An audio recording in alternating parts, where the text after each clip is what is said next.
மகிழ்ச்சி அவர்கள் தனி மனிதன் அமைதி பெறுவதற்காக உடல் நலத்திற்கு உடற்பயிற்சி, உயிர் வளம் பெற காயகல்ப பயிற்சி, மனம் அமைதி பெற அகத்தவம் மற்றும் அகத்தாய்வு பயிற்சிகளை அளித்துள்ளார்கள். இத்தகைய சிறப்பான மனவளக்கலை எனும் வாழ்க்கை கல்வியை உலக சமுதாய சேவா சங்கம் ஸ்கை யோகா இணைய வழியே 12 நாட்கள் அடிப்படை பயிற்சியாகவும், அதனைத் தொடர்ந்து 4 மாதங்கள் சான்றிதழ் கல்வியாகவும் நம் இல்லம் தேடி வந்து அளித்து வருகிறது. இந்த சிறப்பான செய்தியினை நமது உறவுகளிடமும் நட்புகளிடமும் பகிர்ந்து அனைவரும் உடல் நலத்துடன் ஆரோக்கியமாக அமைதியாக வாழ நம்மால் ஆன சிறு உதவியினை செய்வோம். மகிழ்ச்சியின் கனவாம் உலக அமைதிக்கு நம்மால் என்ற சிறு தொண்டினை செய்து குருவின் கனவினை நனவாக்குவோம். மேலும் விவரங்களுக்கு kundaliniyoga.edu.in இணையதளத்திற்கு செல்லவும். வாழ்க வளமுடன். தவத்தினை தொடர்ந்து 6வது சினம் என்ற தலைப்பில் சிந்தனை விருந்து வழங்க பேராசிரியர் அருள்நிதி பரமேஸ்வரி பழனிவேல் அம்மா அவர்களை அன்புடன் அழைத்து அமர்கிறோம். வாழ்க வளமுடன் அம்மா. வாழ்க வளமுடன் அம்மா. வாழ்க வையகம், வாழ்க வையகம், வாழ்க வளமுடன். இறையருளும் குருவருளும் நமக்குள் இணைந்து துணை புரியட்டும். குருநாமம் வாழ்க, குருவே துணை. இன்று நமக்காக மிகச் சிறப்பாக துரியதவத்தை வழிநடத்திய பேராசிரியர் அருள்நிதி கலைச்செல்வி மாரிமுத்து அம்மா அவர்களை அனைவரும் தவநிலையில் வாழ்த்தி மகிழ்வோம்.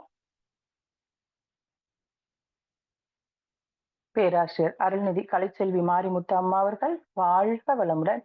அம்மாவின் உடல் நலம் வாழ்க வளமுடன். அம்மாவின் மனவளம் வாழ்க வளமுடன். அம்மாவின் குடும்ப நலம் வாழ்க வளமுடன். அம்மாவின் ஆன்மீக அருட்டொண்டு வாழ்க வளமுடன். பேராசிரியர் அருள்நிதி கலைச்செல்வி மாரிமுத்து அம்மா அவர்கள் வாழ்க வளமுடன், வாழ்க வளமுடன், வாழ்க வளமுடன். வாழ்க வளமுடன் அம்மா. வாழ்க வையகம், வாழ்க வையகம், வாழ்க வளமுடன்.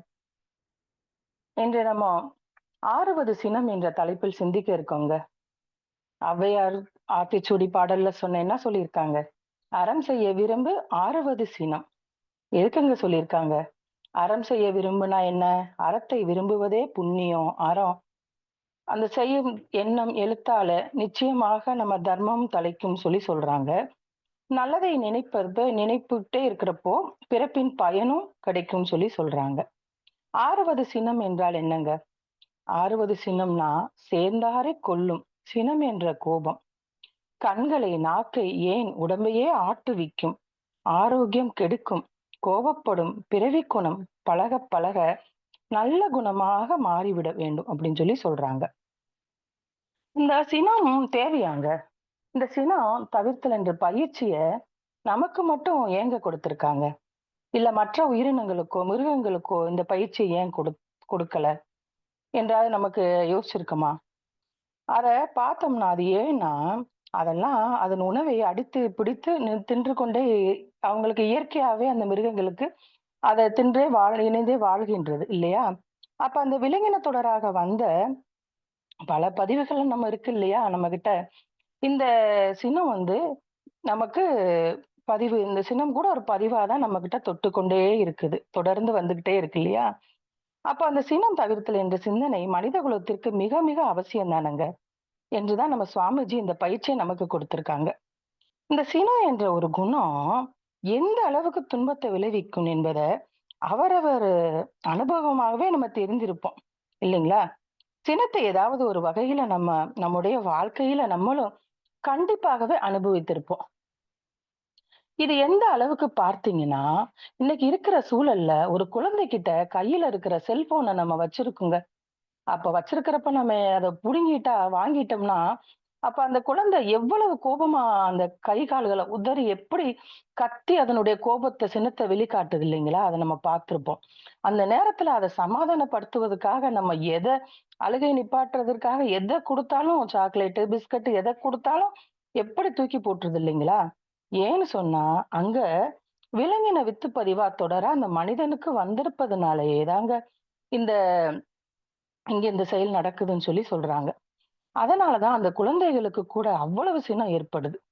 இந்த சினம் ஏன் வருது என்று பார்த்தோம்னா, நமக்கு ஆசை வரும்போது அதை நிறைவேற்றிக் கொள்ள முயலும் போது தடையாக வரும் நபர் மீது இல்ல பொருள் மீதோ ஒரு பொருத்தமில்லாத உணர்ச்சி தாங்க சினம் என்று சொல்றாங்க. முதல்ல போதிய வலுவான சூழ்நிலையில் தான் இந்த சினம் எழும். பிறகு என்ன ஆகும்னா, பழக்கத்தாலேயே இந்த சினமானது மறுபடியும் மறுபடியும் வந்து கொண்டே தாங்க இருக்கும். அப்போ நம்முடைய அறிவையே அது மயக்கி பல்வேறு கேடுகளையும் விளைவிக்குது இல்லைங்களா? இதனால என்ன ஆகுது? நம்ம உடல் நலம், அறிவு நலம், செல்வ நலம், துணை நலம் எல்லாத்தையுமே சிறு சிறாக அப்படியே விரைவாகவே அழித்து விடுது இல்லைங்களா? அதன் பின்னாடி அது ஒரு மனநோயாகவே மாறிடுது. அப்படியே வலுப்பெற்று விடுதுன்னு சொல்லி சொல்றாங்க சுவாமிஜி. இந்த சினமானது யாரிடம் ஏற்படுதுங்க? பார்த்தோம்னா, நம் மீது மிகுந்த அன்பும், அக்கறையும் நமக்காக வாழும் வாழ்க்கை துணையோடையும், நெருங்கிய நண்பர்களிடமும், நமது உறவினர்களுக்கிட்டயும் தாங்க இந்த சினம் ஏற்படுது. தீமை செய்தவருக்கும் கூட நல்லது செய்ய வேண்டும் என்றுதான் இந்த மனித சமுதாயத்துல நல்லது செய்பவர்களுக்கும் தீமை அளிக்கின்ற எண்ண வேகமும், உணர்ச்சி வேகமும் தான் அந்த சினம் என்றால், அதை கட்டாயம் தவிர்க்கத்தானங்க வேண்டும். இது ஒரு இடத்துல பார்த்த நிகழ்வு. ஏற்கனவே இது எல்லாரும் பார்த்திருக்கலாம். ஒரு மனிதர் ஒரு 4வது மாடியில இருந்து கொண்டே அவர் கீழ இருக்கிற ஒரு நபர்கிட்ட அவரு உறவினரா யாருன்னு தெரியல. கத்தி கத்தி மேல இருந்து பேசுறாரு. அவரு கத்தி கத்தி மேல பேசுறப்ப கீழ இருக்கிறவரும் என்னமோ சொல்லிட்டு இருக்காரு அது. அப்ப சொல்லி கோபத்தோட அவர் மேல இருந்து கத்தி கத்தி சொல்லிட்டு இருக்கிறப்போ, அப்ப என்ன ஆகுது அந்த வார்த்தைகளால, செய்கையாலயும் கத்தி கத்தி பேசுறது மட்டும் நம்மளுக்கு தெரியுது. அங்க இருந்து வாய்ஸ் எதுவும் வரல. சண்டை போடுறாங்கன்னு மட்டும் தெரியுது. அப்ப அவர் கத்தி கத்தி அதிகமா அந்த உணர்ச்சி வயப்பட்ட நிலையில சினத்தோட கீழ பொத்துன்னு விழுந்துட்டாருங்க. அப்ப அவருக்கு என்ன ஆகுது? அங்க கீழ விழுந்ததுமே மிகப்பெரிய விபத்து நிகழ்ந்து, அந்த மனிதர் ரத்த வெள்ளத்துல கிடந்தாரு. அந்த உறவினர்களும் அழைத்து வைத்து இதுக்கு என்ன செஞ்சிருக்கலாம்? அவங்கள உட்கார வச்சு, கூப்பிட்டு வச்சு பேசியிருக்கலாம். இல்ல வெளிய கீழ இறங்கி வந்து பேசியிருக்கலாம். இந்த விபத்த தவிர்த்திருக்கலாம் இல்லைங்களா? அவ்ளோ சினம் கொள்னதுனால அது அவருக்கு தானே ஆபத்தாயிட்டது. அத நம்ம லேட்டா தான் அவங்க புரிஞ்சிருப்பாங்க இல்லைங்களா? அதனால இந்த சினம் எனும் சேர்ந்தாரை கொல்லி, இனமெனும் ஏமை புனை சுடும் சொல்லிட்டு திருவள்ளுவர் சொல்லியிருக்காங்க இல்லையா? இதில் உண்மையான விஷயம் என்னன்னு பார்த்தோம்னா, சினம் முதல்ல தனக்கு தாங்க. யார் சினவயப்படுறாங்களோ அவர்களுக்கு தான் துன்பத்தை கொடுத்து விட்டு தான் பிறருக்கு துன்பத்தை கொடுக்குது. எப்படின்னு பார்த்தோம்னா, எதிரி சாக வேண்டும் என்பதற்காக தானே விஷம் அருந்தினால் யாருக்கு மரணத்தை கொடுக்குமோ, அதே மாதிரி தாங்க இந்த சினம் யார் படுகிறார்களோ அவர்களுக்கே தான் துன்பத்தை கொடுக்கும். இல்லைங்களா? சினம் கொள்கிறது ஒரு தற்கொலைக்கு சமம் என்று தாங்க சொல்றாங்க. சினத்தை இருப்பு கட்டினால் என்னமாகுங்க? அது வஞ்சமாக மாறிடும். எனவேதான் சினம் கொள்பவரிடம் பொறுமையாக இருக்க வேண்டும். அவரை வாழ்த்தி வாழ்த்தி அவர்களின் சினத்தையும் நல்ல நாளடைவுல குறைத்து விட முடியும்னு சொல்லி சொல்றாங்க சுவாமிஜி. அறிவியல் பூர்வமா பார்த்தோம்னா, ஒரு நிமிடம் கோபம் 4 முதல் 5 மணி நேரம் வரை நோய் எதிர்ப்பு சக்திய பலவீனப்படுத்துதுங்க. ஒரு நிமிட சிரிப்பு 14 மணி நேரம் நோய் எதிர்ப்பு சக்திய அதிகரிக்குதுங்க. இதுல நம்ம எதங்க எடுத்துக்கலாம்? அது நம்ம கையில தானே இருக்கு. மனிதனுடைய உணர்ச்சிகள்ல மனிதன் அலைச்சூழல் வினாடிக்கு 14 அலைச்சூழல் மேல செல்லுது கோபத்துல. கோபத்துல 25 முதல் 30 அலைச்சுற்றுக்கு மேல சென்று உயருது. இன்னும் சுழற்சி வேகம் அதிகரித்து என்ன ஆகுது? வினாடிக்கு 40 சுற்று அளவை நெருங்கினால் உயிராற்றலின் வெளியேற அளவையும் வெளியேற்ற உயிராற்றலின் அளவையும் வெளியேற்றி வேகத்தை உடலால் தாங்க முடியாத போதுதான் இந்த மரணம் கூட நிகழ்ந்துருது இல்லைங்களா? இப்போ ஒரு பாத்திரத்துல தண்ணீரை அரை பாத்திர அளவு ஊத்தி நம்ம 100 டிகிரி சென்டிகிரேட்ல சூடு பண்ணி வைக்கிறோங்க. அப்ப சிறிது நேரத்துல என்ன ஆகும்? நீரெல்லாம் கொஞ்சம் கொஞ்சமா ஆவியாக போயிருது இல்லைங்களா? அப்ப அந்த ஆவியாகி அறை முழுவதும் நிறைந்து போயிடுது. அப்ப தண்ணி அங்க இருக்கிறது இல்ல. எப்படி நீராவியை மீண்டும் நம்ம பிடித்துக்கொண்டு பாத்திரத்துல வைக்க முடியாதோ, அதே போலதாங்க சினப்பட்டா நம்ம உடலில் உள்ள எனர்ஜி, உயிராற்றல் எல்லாமே விரயமாகுது. ஒருத்தர் சினப்பட்டு முடித்தவுடன் பாருங்களேன், அவங்க கொஞ்ச நேரத்துல எவ்வளவு சோர்வாகி விடுறாங்க. ஏன்னா, அங்கு அவருடைய உயிராற்றல் எல்லாமே சினத்தினால வெளியேறி விடுதுங்க. இதனால என்ன செய்யணும்? நம்ம சினத்த தவிர்த்துக் கொள்ளணும். ஒரு கண்ணாடி பாத்திரம் எப்படி உடைஞ்சு விட்டா அது ஒட்ட வைக்க முடியாதோ, அதே போலதாங்க இந்த சினமானது. கோபத்தால் ஒருவன் வெற்றி கொண்டதா நம்ம சரித்திரமே இல்லைல்ல. அத நம்ம பார்த்திருப்போம். சினம் எப்படின்னு பார்த்தோம்னா, அது ஒரு சங்கிலி தொடருங்க. இப்போ எங்க வீட்ல அ 1 வாரமா ஒயிட் வாஷிங் நடந்துட்டு இருந்துச்சு. பெயிண்டிங் வேலையெல்லாம் நடந்துட்டு இருக்கு. இப்ப வரையும் இப்போ ஒரு 10 நிமிஷம் வரையும் நடந்துட்டு தான் இருக்கு. இப்பதான் போறாங்க முடிச்சுட்டு. அப்போ அவங்க கிட்ட நாங்க நாங்க என்ன இந்த வேலையெல்லாம் சரியா பண்ணல. இப்படி அப்படின்னு சொல்லி அவங்கள நாங்க திட்டுறோம். திட்டுனா என்ன ஆகுங்க? அவங்க அந்த வேலைய சரியா அந்த இடத்துல செய்ய முடியாது. என்ன இவ்ளோ நம்ம கஷ்டப்பட்டு செய்தோம். இவங்க என்ன இப்படி குறை சொல்றாங்க? அவங்க இன்னொருத்தர்ட்ட அந்த சினத்த அவங்க வெளி காமிப்பாங்க. அப்புறம் அவங்க வந்து அவங்க வீட்ல போய் அவங்க மனைவி கிட்ட, அப்புறம் அந்த மனைவி என்ன செய்வாங்க? குழந்தை அந்த நேரத்துல குழந்தை வந்து இது பண்றப்ப குழந்தைய போட்டு அடிக்கிறது. இப்படி சினம் வந்து சங்கிலி தொடரா வந்து ஒருத்தர் தொடர்ந்து போய்க்கிட்டே தாங்க இருக்கு. அப்ப பாருங்க, ஒரு இடத்துல சினம் கொள்றதுனால, அது எத்தன பேருக்கு போய் கனெக்ட் ஆகுது இல்லைங்களா? அதனால அந்த சினத்த வந்து நம்ம அப்படியே நம்ம தவிர்த்து கொள்ளணுங்க. அது வரவிடாமயே நம்ம கொஞ்சம் கொஞ்சமா இது பண்ணிக்கணும். அப்போ சினம் பார்த்தோம்னா, தே அ அந்த நேரத்துல நம்ம வர்றப்ப என்ன செய்யணும்? அது சங்கிலி தொடரா போறதுனால, அந்த மன நிம்மதியும் நம்மள சீர்குலைய செய்யுது. வாழ்க்கையில சினத்தால இழந்த விஷயங்கள் அதிகம் தாங்க. சினத்தினால அ வழிப்பு நல்ல வழிப்படுத்திக் கொள்வதற்காக, சினத்தை நல்வழிப்படுத்திக் கொள்வதற்காக, அத புத்தர் சொன்ன ஒரு அழகான கதைய நம்ம பார்ப்போம். 4 வழிமுறைகள் சொல்றாருங்க. இறைவன் நம்மை எப்பொழுதுமே நம்ம கண்காணித்துக் கொண்டே இருக்கிறார் என்ற உணர்வு நமக்குள்ளே இருந்தால், நாம பிறர் மீது கோபம் கொள்ளாமலே இருப்போம் என்று பிளாட்டோ சொல்கிறார். நபிகள் நாயகம் சொல்றாங்க, எப்போதாவது நீங்கள் சினம் பட்டு விட்டீர்கள் என்றால், அ எ சொன்ன தீர்ப்பு நீங்க அந்த நேரத்துல நம்ம தீர்ப்பு சொல்லாதீர்கள் அப்படின்னு சொல்றாங்க. அந்த நேரத்துல என்ன செய்யணுமா, உட்கார்ந்த போதும் கூட அந்த சினம் வந்ததுன்னா, அப்போ அ படுத்துடணுமா அப்படின்னு சொல்றாங்க. மகாத்மா காந்தி என்ன சொல்றாங்க? சினமும், பொறுமையின்மையும், புத்துணர்வும் எதிரிகள் என்கிறார்கள் மகாத்மா காந்தி. நம்ம புத்த மகான்கள் அவர்களோடு சொல்றாங்க, இது போல ஒரு சம்பவம் நிகழ்ந்தது. ஒரு கிராமத்திற்கு நல்ல உபதேசங்களை கூறுவதற்காக சென்றப்போ, இது பலமுறை கேட்டிருக்கலாம். திரும்ப திரும்ப இந்த இடத்துல கேட்கிறப்போ, அது நமக்கு பயனுள்ளதா இருக்கும். அப்போ அந்த கிராமத்துல இருக்கிற ஒரு மனிதன் புத்தர் மீது காரணமே இல்லாம கோவப்படுறாரு. தகாத வார்த்தைகள சொல்லிக்கிட்டே இருக்கிறாங்க. அப்புறம் அவர தூற்றி, ஏசியும் பேசிக்கிட்டே இருக்கிறாங்க. அவர அவமானப்படுத்தியும் கூட அதிகமா அவர் கோவ ப ப படுகிறாரு புத்தர பார்த்து. அப்ப "நீ இந்த ஊருக்கு வர வேண்டாம், வர வேண்டாம் என்று நீ ஒரு முட்டாள்" என்றும் கண்டபடி வார்த்தைகள்லாம் சொல்லி அவமானப்படுத்துறாங்க. அதற்கு அந்த புத்த மகான் அவர்கள் அந்த மனிதரிடம் கோபம் தணியும் வரை அமைதியாகவும், பொறுமையாகவுமே இருந்தாங்களாம். அப்ப அந்த இன்னொரு மனிதர் சொல்றாரு, "இவ்வளவு திட்டுறாங்களே, உங்களுக்கு ஏன் இந்த அமைதியா நீங்க இப்படி இருக்கிறீங்க?" என்று சொல்லி கேட்கிறப்ப, அதுக்கு புத்த மகான் சொல்றாங்க, "நான் இப்போது உன்னிட்ட ஒண்ணு கேட்க போறேன்" என்று சொல்றாங்க. அந்த மனிதரிடம் சொல்றாங்க புத்தரு, "நீ ஒரு பரிசு வாங்குற. அந்த பரிச வந்து கொடுப்பதற்காக கொண்டு போய் கொடுக்குற. ஆனா அவங்களோ உன்னுடைய பரிசை ஏற்றுக்கொள்ளலைன்னா என்ன செய்வ?" அப்ப அந்த பரிச யாருக்கு சொந்தம் என்கிறார் அப்படின்னு சொல்லி கேட்கவும், கொடுத்த காசு கொடுத்து வாங்கியது யாரோ, அந்த நபருக்கு தானே அந்த பரிசும் சொந்தம்னு சொல்லவும், அப்ப அந்த உன்னுடைய சினம் என்ற இது கூட உனக்கு தானே சொந்தமாகும். அப்ப அப்படின்னு சொல்லி புத்தர் சொல்றார். புத்த மகான் என்ன அவமானப்படுத்த வேண்டுமென கண்டபடி வார்த்தையை விட்டு தூற்றினாய். ஆனால் உன்னுடைய கோபத்தை நான் ஏற்றுக்கொள்ளவில்லை, வாங்கவில்லை. அதனால அந்த சினமானது எப்போதும் உன்னுடையதுதான் அப்படின்னு சொல்றாங்க.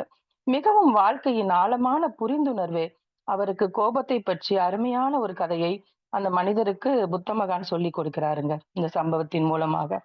இப்படி நமது வாழ்க்கையிலும் அமைதி இழக்க சந்தர்ப்பங்களும் ஏற்பட்டு இருக்கக்கூடும். அப்ப அந்த நேரங்கள்ல அதன் முன்னதாகவே நம்ம சினம் தவிர்த்தல் என்ற பயிற்சியை மேற்கொண்டு சங்கல்பத்தின் மூலமாக அமைதியா நம்ம சினம் தவிர்த்தல் பயிற்சிய கொள்ள மு- கொண்டு வரபோது நமக்கு அதை தவிர்த்து கொள்ள முடியும்.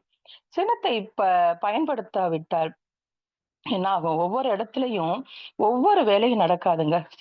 சினத்தை பயன்படுத்துறப்போ. அப்ப இந்த சினத்தை என்ன செய்யணும்? சினம் தேவைதான் என்ற சினமானது யார் மேல செலுத்தணும்? அவர்களுக்கு மட்டும் தான் அது சினமா இருக்கணும் என்று நம்ம நினைச்சுக்கிட்டு இருக்கோமா? மற்றபடி அந்த சினம் நமக்காக இருக்கக்கூடாது. நம்ம சினம் உதட்டில் அளவு தான் இருக்கணும். இப்போ ஒருத்தவங்கள்ட்ட நம்ம அதட்டி பேசுறோம். அப்ப அது வந்து நம்ம வெளியில தோற்றத்தினால தான் இருக்கணும். நம்ம உள்ள இருந்து அந்த சினம் வரக்கூடாது. இப்ப குழந்தைகள்ல நம்ம அரட்டி சாப்பாடு ஊட்ட குடுக்குறோம். நீங்க சாப்பிட்டாதான் இது பண்ணணும், இல்லைன்னா அடிச்சிருவேன் அப்படின்னு சொல்லி சின்ன குழந்தைகள் இது பண்ணுவாங்கல்ல, அந்த மாதிரி நம்மளுக்கு இருக்கணும்னு சொல்றாங்க. ஒரு அலுவலகத்துல கூட மேலோட்டமா தான் ஒரு சரியா பாருங்களேன். என்ன ஒரு ப படி இது இருந்தா கூட அங்க சினம் கொண்டால் தான் அங்க வேலையும் ஒழுங்காக நடக்கும் இல்லைங்களா? அது போல. அப்போ அடம் பிடிக்கும் குழந்தையும் ஒரு நடிப்பு சினம் தேவையாக இருக்கத்தான் செய்யுது. சினம் வந்தது போலயே வேண்டிய அளவுல நடிக்கலாம் அப்படின்னு சொல்லி சொல்றாங்க சுவாமிஜி. ஆபாசத்தை வேண்டுமானா நம்ம காட்டிக்கலாம். ஆனா, அது போலியாக தான் இருக்கணும்னு சொல்லி சொல்றாங்க. மனம் மட்டும் நீர்த்தலம் போல சமமாக இருக்கணும் அப்படின்னு சொல்லி சொல்றாங்க. சினிமாவுல கதாநாயகன வில்லனிடம் எப்படி கோபத்த காட்டுறது போல நம்ம நடிச்சு காமிக்கிறாங்க இல்லையா? அது மாரி அந்த சினம் உண்மையானதா சினம் இருக்கணும். இருக்கக்கூடாது அப்படின்னு சொல்லி சொல்றாங்க. அப்படின்னு சொல்றாங்க. நம்மளும் இப்படித்தான். அ இத சுவாமிஜி என்ன சொல்றாங்கன்னா, மகரிஷி அவங்க சொல்றாங்க, அ ரஷ்ய விஞ்ஞானிகள்ல சிலரு உயிராய்வு நிபுணர்கள், சில மனோதத்துவ நிபுணர்களுக்கும் ஒரு பரிசோதனை செய்தாங்களாங்க. அந்த ஒரு தாய் முயலையும், அதன் குட்டி சிலவற்றையும் எடுத்துக்கொண்டாங்களாம். தாய் முயல் என்ன செய்தாங்களாம், கடற்கரை மீது ஒரு வண்டியில வச்சு அது மூளைய வந்து அலை அதிர்வு அளப்பு கருவியோட பிரெயின் வேவ் ரெக்கார்டர்ன்னு சொல்றாங்க. இதை இதை இணைத்துட்டாங்களாம். அப்ப அந்த குட்டிகள ஒரு நீர்மூழ்கி கப்பல்ல வைத்துக்கொண்டு கடலில மிக ஆழ்ந்த அ தொலைவான பகுதிக்கு போன பின்னு, அந்த கப்பல்ல இருந்த குட்டிகள்ல ஒன்ற கொன்று பார்த்தாங்களாம். அப்ப அதே நேரத்துல அந்த தாயின் உயிர் அதிர்வு மூளை அளவு பார்த்தோம்னா, அந்த அதிர்வு கருவியில தெரிஞ்சதாங்க. மீண்டும் ஒரு குறிப்பிட்ட நேரத்துல மற்றும் ஒரு குட்டிய கொன்றாங்களாம். அப்ப அதே போல மீண்டும் அந்த தாய் மூளையில அலையெதிர்வு ஏற்பட்டதாங்க. காணப்பட்டதாம். இது போல பல தடவை செய்து அந்த தாய் குட்டிகளுக்கும் உள்ள உயிர் தொடர்ப உணர்ந்தாங்களாம்.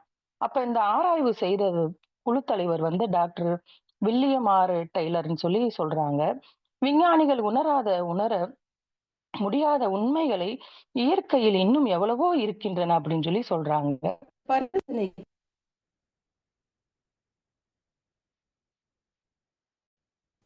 படித்த பின்புதான் உணர்ந்தேன் என்று சொல்றாங்க. பாருங்களேன் நண்பர்களே, மனித குலங்கள்ல மட்டும் அன்பும் கருணையும் இருக்குது. அனைத்து உயிரினங்கள்லுமே நம்ம சினத்தை எப்படி அஹ் இது பண்ணிட்டு நம்ம தொடர்ந்து அதை பயன்படுத்திட்டு இருக்கோம் இல்லைங்களா? அப்ப அந்த சினமானது தேவையா என்னன்னு சொல்லிட்டு நம்ம தாங்க அதை முடிவு செய்துக்கணும். இப்படி சினம் வந்து என்ன செய்யுது நமக்கு நம்ம பார்த்திருப்போம் இல்லைங்களா? சினம் வந்து என்ன செய்யுதான், நம்ம கோபப்படுறப்போ எனக்கு செம கோபம் வருது என்று நம்ம சொல்றோம் இல்லைங்களா? அப்போ இதற்கு சுவாமிஜி என்ன சொல்றாங்க? நான் வேறு, கோபம் வேறு அல்ல. நானே கோபமாக மாறுதல் அடைந்து விடுகிறேன். தன்னிலையை மறக்கிறேன். இந்த கோபத்தை பற்றி அம்பலவாணன் கவியாரர் சொல்றாங்க. சினத்த பத்தி, கோபமே பாவங்களுக்கெல்லாம் தாய் தந்தை. கோபமே குடி கெடுக்கும். கோபமே ஒன்றை ஒன்றை ஒட்ட விடாது. கோபமே துயர் கொடுக்கும். கோபமே பொல்லாது. கோபமே சீர்கேடு. கோபமே உறவு அறுக்கும். கோபமே பழி செய்யும். கோபமே பகையாகும். கோபமே கருணையாய் போக்கும். கோபமே ஆஹ் கோபமே எவரையும் கூட விடாமல் ஓ தள்ளி விட்டுருமா நம்மகிட்ட இருந்து. அப்ப கோபமே மரளி முன் கொண்டு போய் தீயை நரக்குழியில் தள்ளும் சொல்றாங்க. மரளி என்றால் என்னன்னா, ஆஹ் யமன் என்று அர்த்தமா. அப்போ இவ்வளவு கொடுமைகளை செய்யும் இந்த சினம் நமக்கு தேவையாங்க? அத நம்ம எப்படி இது பண்ணணுங்க? சினமும் அச்சமும் இந்த இரண்டுமே என்ன ஆகுங்க? ஒரு மனிதனின் வாழ்வையே சீர்குலைய செய்யும் இல்லைங்களா? புத்துயிராகும் அப்படின்னு சொல்றாங்க. சினம் அச்சம் ஒழிய சிந்தனையை ஏற்றி சீவன் நிலைகளை நற்குணம் நற்குணம் பெற வேண்டும் மாக்குளத்துல சுவாமிஜி சொல்லியிருக்காங்க. நம்முடைய சாமிஜி கூட அந்த சினம் தவிர்த்தல் பயிற்சிய எப்போ கொடுக்கணும்னு யோசிச்சு முடிவு செய்தாங்களாம். நம்ம சுவாமிஜி நம்ம கேட்டிருப்போம். அது எல்லாருமே வாழ்க்கையில 2 நிகழ்வு நடந்தது. அது எப்படி இந்த சினம் தவிர்த்தல் பயிற்சி கொடுக்கணும்னு யோசிச்சாங்களாம். அப்ப முதலாவது லட்சுமி அம்மா வந்து சுவாமிஜியோட மனைவி. அவங்க தினமும் அதிகாலையில சுவாமிஜி 4 மணிக்கு குளிச்சிட்டு இருக்கிறப்போ, அப்போ அந்த நேரத்துல தண்ணீரு சில்லுன்னு தானே இருக்கும். அப்ப அந்த நேரத்துல சுவாமிஜி குளிக்கிறப்போ, அந்த தண்ணி எடுத்து என்ன பண்ணுவாங்களாம், பாதத்துல இருந்து கொஞ்சம் கொஞ்சமா ஊத்திட்டே மேல இருந்து கீழ இருந்து ஊத்திக்கிட்டே மேல வருவாங்களாம். அப்போ அப்போது என்ன செய்றாங்க, இந்த லட்சுமி அம்மா விளையாட்டுத்தனமா என்ன செஞ்சுட்டாங்களாம், "இப்படியே என்னங்க இப்படி விட்டு விட்டு குளிக்கிறீங்களே!" அப்படின்னு சொல்லிட்டு, எப்ப குளிக்கிறேன்னு சொல்லிட்டு படார்ன்னு வாளி தண்ணிய எடுத்து சுவாமிஜி தலையில கவிழ்த்து விட்டாங்களாம். அப்ப அவருக்கு என்ன ஆயிட்டதா, பயங்கரமா கோபம் வந்துட்டது சுவாமிஜிக்கு. அப்ப அதே கோபத்துல இன்னொரு வாளி தண்ணி எடுத்து லட்சுமி அம்மா தலையில கொட்டிட்டாங்களாம். அப்ப விறுவிறுன்னு வேகமா போயிட்டாங்களாம் அப்ப சுவாமிஜி. அப்ப லட்சுமி அம்மா என்ன செய்றாங்க, தொப்புன்னு நெனஞ்சு அப்படியே குளிர்ல த குளிர் தாங்காம அப்படியே நடுங்கிக்கிட்டே நின்றாங்களாம். அப்போ இத கொஞ்ச நேரம் கழிச்சு சுவாமிஜி என்ன செய்றாங்க, அத உணர்ந்து, "ஐயோ! நமக்கு இவ்வளவு கோபம் வந்துட்டதே!"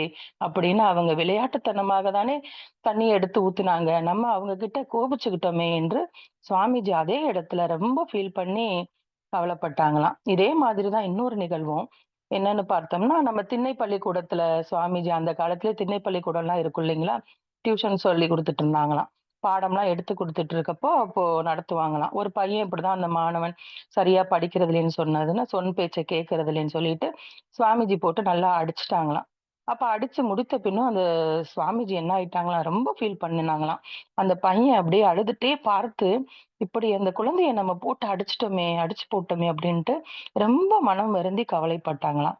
அப்போ இப்படி சினம் வந்துட்டதே என்று இதற்கு பயிற்சி எடுக்கணுமே என்று ஆராய்ச்சி செய்து தான் இந்த சினம் ஏன் எதற்கு எழுகிறது என்று இதை போக்க தான் இந்த தற்சோதனை போட்டு நமக்கு சினம் தவிர்த்தல் பயிற்சியே குடுத்திருக்கிறாங்க சுவாமிஜி இல்லைங்களா? அப்போ இந்த இப்போ ஒருத்தரு நம்மள கஷ்டப்படுத்தி, அவங்கள நம்மள அதிக துன்புறுத்துறோம்னா, விடுறோம். அப்ப அவங்கள நம்மளோட பதிவுகள் ஒருத்தவங்க நம்மள கஷ்டப்படுத்தி ரொம்ப படுத்திடுறாங்க. அப்ப என்ன நெனச்சுக்கணும், அவங்களால நம்ம பதிவுகள் கழியுதுன்னு நெனச்சுட்டு, அவங்கள மனதார வாழ்த்த கண்டிப்பாக அவர்களின் மனம் மாறுதல் அடையுங்க. இத நம்ம கண்டிருப்போம் இல்லைங்களா? தனது வினையை பதிவே இன்னொருவர் மூலமாக துன்பமாக வந்தது என்று இந்த பிரபஞ்ச விதி புரிந்தால் தீய வினையும் பதிவு கழிந்தது இனி எல்லாம் நலமே என அவங்கள வாழ்த்திக் கொண்டே இருக்கணும்னு சொல்லி சுவாமிஜி சொல்றாங்க. இப்படிதாங்க சுவாமிஜி கிட்ட ஒரு பெண் நண்பர் போய் சொல்றாங்க, என் கணவர் இப்படி என்னை பேசிட்டே இருக்காரு என்று அது இதுன்னு குறைபட்டு வருந்திக் கொண்டே அவங்க சொல்றாங்க. அப்ப சுவாமிஜி என்ன சொல்றாங்க, சரி விடுங்க. கணவர் இப்ப என்ன செஞ்சாங்க? அவங்க உங்களுக்கு எதுவுமே நல்லது பண்ணலையா? அப்படின்னு சொல்லி கேட்கிறப்போ அந்த அம்மா சொல்றாங்க, அவரு இத செய்தாங்க, அத செய்தாங்க ஒவ்வொன்னா கூறிக்கொண்டே போறாங்கங்க.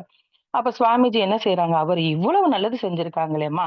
அப்ப சரிங்கம்மா. இப்ப இவ்வளவு நல்லது செஞ்சிருக்காங்க. இந்த ஒரு தவறு தானே! நல்லத நினைச்சு நினைச்சு வாழ்த்த இது மறைஞ்சு போகுமா? மன்னித்து விடுங்கம்மா என்று சொல்லி அந்த பெண்மணிக்கு சுவாமிஜி சொல்லி வச்சு அனுப்புனாங்களாம். இப்படித்தாங்க எப்படி எப்பேறுபட்டவர்களையும் கூட நம்ம சுவாமிஜி கொடுத்த வாழ்த்தின் மூலியமாக சரி செய்து கொள்ள முடியும் இல்லைங்களா? அத நம்ம கண்கூடா நம்ம வீட்டிலேயே நம்ம பார்த்திருப்போம். நம்ம கேட்கலாம், எவ்வளவு வாழ்த்தினாலும் அவங்க அப்படித்தானங்க. அப்ப அவர்கள போய் நம்ம தவம் இயற்றி எப்படிங்க அடி மனதுல ஆழமா வாழ்த்த முடியும்? கண்டிப்பாக அதற்கு பலன் கிடைத்தே தீருங்க. வாழ்த்த இப்போ நல்ல விளைகிற நிலத்துல வந்து ஒரு இடத்துல நம்ம பயிரிட்டா அங்க என்ன நடக்கும்? அங்க ஒரு நல்ல விளைச்சல் தான் கிடைக்கும் இல்லைங்களா? ஆட்டோமேட்டிக்காவே அது நல்ல விளைச்சல் தான் ஏற்படும். அப்ப அதே ஒரு மனநிலை, ஒரு மலை அடிவாரத்துல நம்ம போய் பயிரிட்டோம்னா, அந்த விளைச்சல் எப்படிங்க இருக்கும்? அந்த அங்க விளைச்சலே இருக்காது. அப்ப அதற்கு என்ன செய்யணும்? அதிகமா கவனிப்பு தேவைப்படுது. அது அதுக்கு எல்லாமே அதுக்கு அந்த சப்போர்ட் எல்லாமே அங்க நெறைய குடுக்கணும். அது மாதிரி தாங்க அந்த அடித்தளத்திலிருந்து வாழ்த்த, அப்போ அதையும் சரி செய்யலாம். அந்த இது அவங்களுக்கு போய் அந்த வாழ்த்தும் சேரும். அது மாதிரி தான் நமக்கு நெறைய அந்த மாரி வாழ்த்தி அவங்க சினம் படுறவங்க மேலயும் நம்ம அத சரி செய்து கொள்ளலாம்னு சொல்லி சுவாமிஜி சொல்லியிருக்காங்க. நம்ம சினம் படுறப்போ நம்ம முகத்த கொஞ்சம் நம்மளே கண்ணாடியில போய் பார்த்தா போதுங்க. அப்பதான் தெரியும். அந்த அழகான முகம் எவ்வளவு கொடூரமாக வி விகாரமாக மாறுறத நம்ம பார்க்க முடியும் இல்லைங்களா? நம்ம முகத்த நம்மளாலயே பார்க்க முடியாது. இப்போது இந்த சினம் கொண்ட முகத்தோட நம்ம நம்ம மற்றவர்களிடம் போனா, எப்படி நம்ம உறவுகள் நீடிக்கும்? நம்மளே யோசிச்சு பார்ப்போம் இல்லைங்களா? அப்போ இந்த சினம் கொண்டவரை நம்ம வந்து கொண்டவராக நம்ம தொடர்ந்து இருந்தா, நம்மள பார்த்தாலே அனைவரும் தெறித்து ஓடுவாங்க தானே! இல்லையா? இந்த சினத்தினால என்னென்ன கேடுகள்? கண்கள் சிவக்குது, குளறுது, முக அழகு கெடுது, உடல் கை கால் நடுங்குது, இதயம் படபடக்குது, ரத்த அழுத்தம் உண்டாகுது, மனம் தடுமாறுது, தன்னையே மறக்கச் செய்யுது. என்ன செய்கிறோம் என்று தெரியாமல் உயிராற்றல் அதிகமாக விரயமாகுது இல்லைங்களா? இப்படி படபடப்பால நரம்பு மண்டலம் பலவீனம் அடையுது.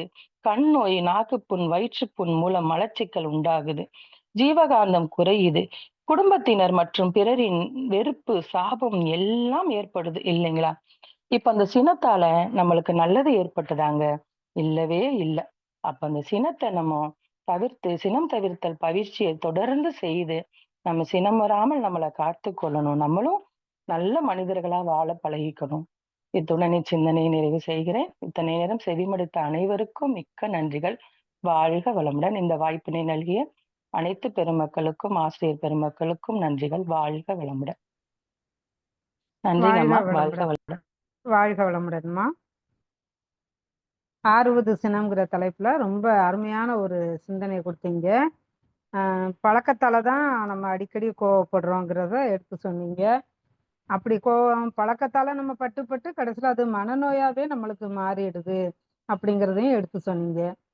அதே மாதிரி முதல்ல சினம் யார் கோபம் கொள்றாங்களோ அவங்களுக்கு தான் அந்த கோபம் துன்பத்தை கொடுக்குது, அதுக்கப்புறம் தான் எதிராளிக்கு கொடுக்கறது அப்படிங்கிறதையும் எடுத்து சொன்னீங்க.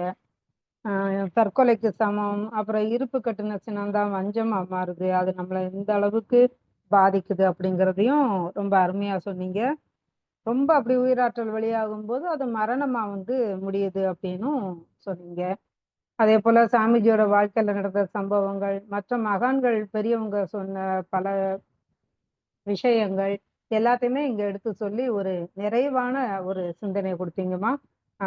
புத்தருடைய இதெல்லாம் சொல்லி, உங்களுடைய குடும்பத்துல நடந்த பெயிண்டிங் ஒர்க்குனால நமக்கு கோபம் வர்றதெல்லாம் சொல்லி இயல்பா ஒரு அருமையான சிந்தனை கொடுத்தீங்க. அம்மா அவர்களையும் நம்ம வாழ்த்த கடமைப்பட்டிருக்கிறோம். எல்லாரும் துரிய நிலை நின்று அம்மா அவர்களை வாழ்த்துவோம். பேராசிரியர் அருள்நிதி பரமேஸ்வரி பழனிவேல் அம்மா அவர்களும் அவரது அன்பு குடும்பமும் அருட்பேராற்றல் கருணையினால் உடல் நலம், நீள ஆயுள், நிறை செல்வம், உயர்ப்புகள், மெய்ஞானம் ஓங்கி வாழ்க வளமுடன், வாழ்க வளமுடன், வாழ்க வளமுடன். நன்றிங்கம்மா. வாழ்க வளமுடன். நன்றிங்கம்மா. வாழ்க வளமுடன்மா. கை ஆன்லைன் மெடிடேஷன் தினசரி நிகழ்வுகள் பற்றிய அறிவிப்புகள். காலை 5 மணிக்கு மகரிஷியின் பாடல்கள், காலை 5:30 மணிக்கு தவம், தொடர்ந்து 6 மணிக்கு வீடியோ அண்ட் ஆடியோவில் உடற்பயிற்சி வகுப்பு இடம்பெறும். அதனை பார்த்து கொண்டே நாம் பயிற்சி செய்யலாம். மாலை 6 மணிக்கு மகரிஷியின் பாடல்கள், 6:25க்கு மாலை காயக்கல்பம், மாலை 6:30 மணிக்கு தவம், மாலை 7 மணிக்கு சிந்தனை, 7:30 மணிக்கு உலக நல வாழ்த்துடன் நிறைவு பெறும். பிரதி சனி மாலை தவத்தினை தொடர்ந்து 7 மணி முதல் 7:30 மணி வரை ஐயம் தெளிதல் நிகழ்வு நடைபெறும். பிரதி ஞாயிறு மாலை 7 மணி முதல் 7:30 மணி வரை சிறப்பு சிந்தனை நடைபெறும். உலக நல வாழ்த்து. உலகமெல்லாம் பருவமழை ஒத்தபடி பெய்யட்டும், உழவரெல்லாம் தானியத்தை ஓப்புடனே பெருக்கட்டும், பல தொழில்கள் புரிகின்ற பாட்டாளி உயரட்டும், பகுத்துணர்வில் தொகுத்துணர்வு பண்பாட்டை உயர்த்தட்டும், கலகங்கள் போட்டி பகை கடந்த ஆட்சியை நடக்கட்டும், கல்லாமை கடன் வறுமை களங்கங்கள் மறையட்டும், நலவாழ்வை அளிக்கும் ஞான ஒளி வீசட்டும், நம் கடமை அறவாழ்வின் நாட்டத்தே சிறக்கட்டும், நம் கடமை அறவாழ்வின் நாட்டத்தே சிறக்கட்டும், நம் கடமை அறவாழ்வின் நாட்டத்தே சிறக்கட்டும். வாழ்க வளமுடன். மனமகிழ்வோடு இன்றைய நிகழ்வினை நிறைவு செய்து கொள்வோம். அனைவருக்கும் நன்றி. நாளை சந்திப்போம். வாழ்க வளமுடன்.